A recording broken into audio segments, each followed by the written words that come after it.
What's up, guys? It's BrickLover18 here today to review the Cult of Lego book from No Starch Press. The Cult of Lego was originally published in November of 2011 and was co-authored by John Baichtal and the Brick founder Joe Meno, and they take you on a magnificent illustrated tour of the Lego community, its people, and their creations. The Cult of Lego introduces us to fans and builders from all walks of life, people like professional Lego builders, Dutch painters, artists, a Pixar animator, Lego YouTubers, and so much more. This award-winning book truly shows us everything we'll need to know about the Lego community and the incredible stories of the people inside it.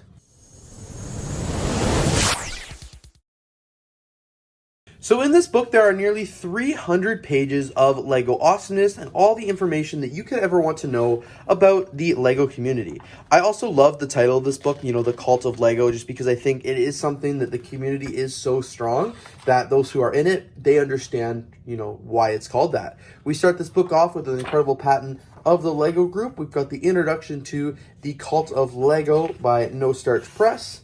And then we've got the table of contents, which you can see here with almost 300 pages.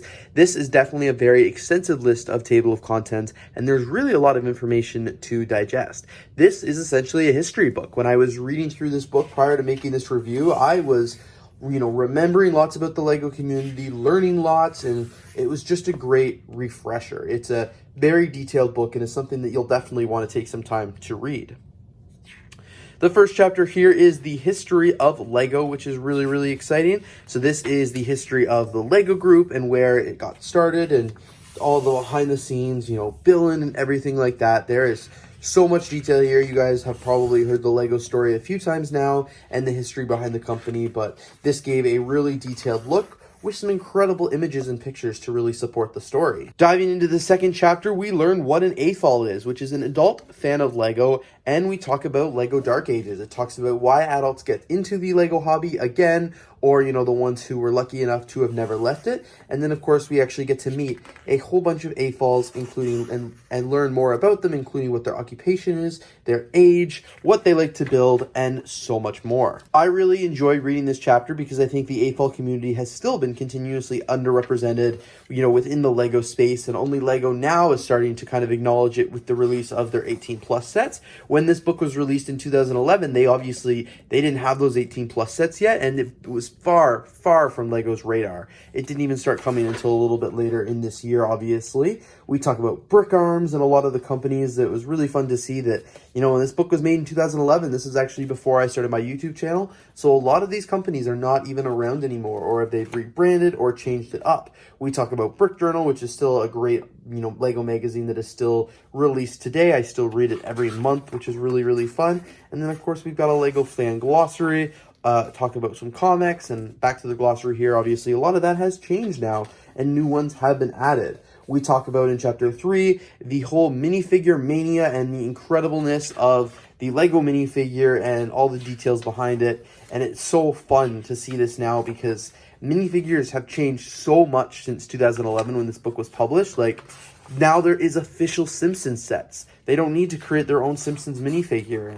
And, the history of the Lego bricks here, and obviously it just feels like the bricks have changed so much over the years, but things like sig figs are still so prevalent and around. And, I thought Lego YouTubers invented this, but this book came before Lego YouTubers. So really, really cool to kind of see the history a little bit more there and learn about the really cool things that people have built. You guys might recognize some of these characters around. These are like pop culture references and stuff.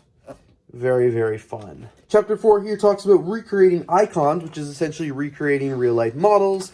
We've got a huge life-size piano here, real-looking Lego items, like a test tube reader, like a microscope here. This here looks like a drill bit or something like that. We've got the Lego Stadium, and this article is interesting because it talks about the dangers of building real-life things because people then criticize you on the scale or how it actually looks and versus just building your own creations where nobody's going to know. I was really excited to see the CN Tower here. You guys know I live in Toronto. We've got Easter Island and a lot of these places in Europe that I've been so privileged to visit recently. It was really awesome to see them here in Lego form. We talk about Lego trains, which I know so many of you guys know and love. The trains they have basically their own, collectors of their own, like their own enthusiasts.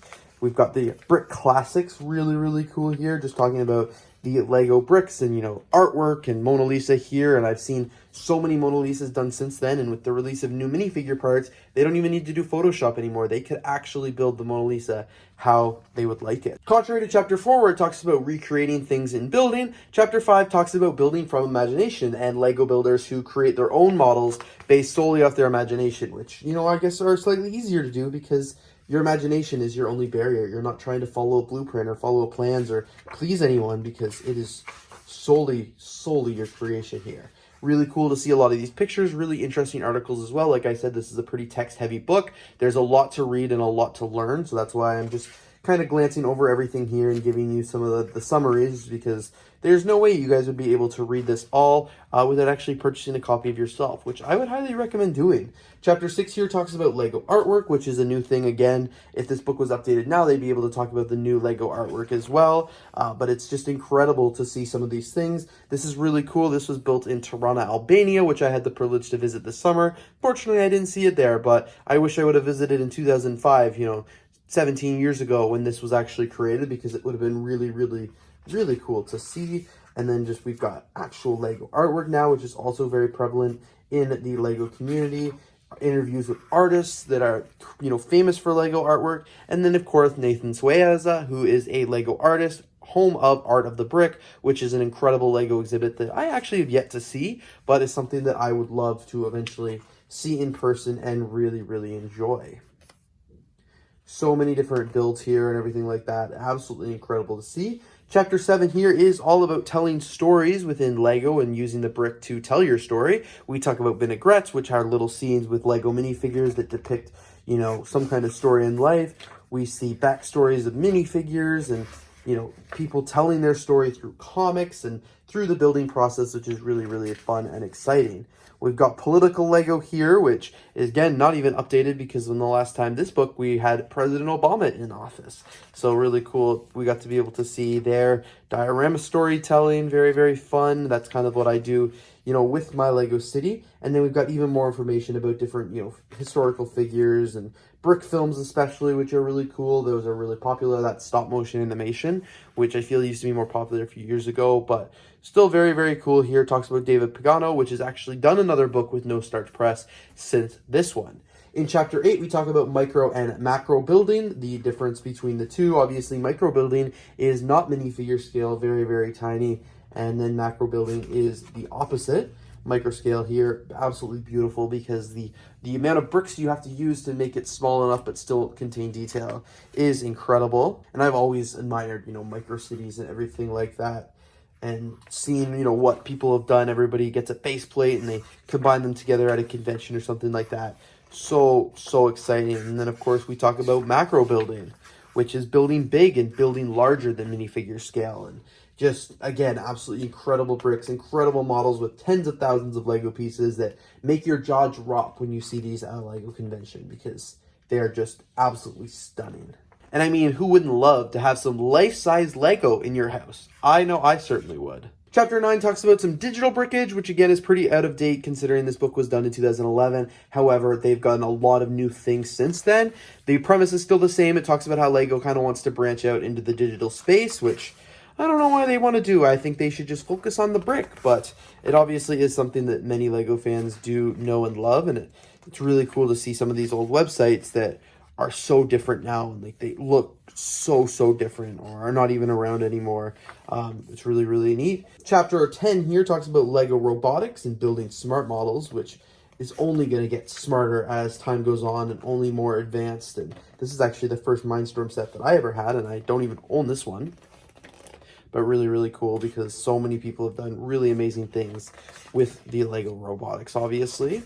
Lots of pictures of kids thoroughly enjoying that. And then, of course, my favorite chapter here, chapter 11, talks about Lego gatherings and Lego conventions and shows, the things that I haven't got to do in a few years, but I just absolutely love. We talk about Lego conventions, BrickCon 2008, holy, like Lego exhibit, and absolutely incredible.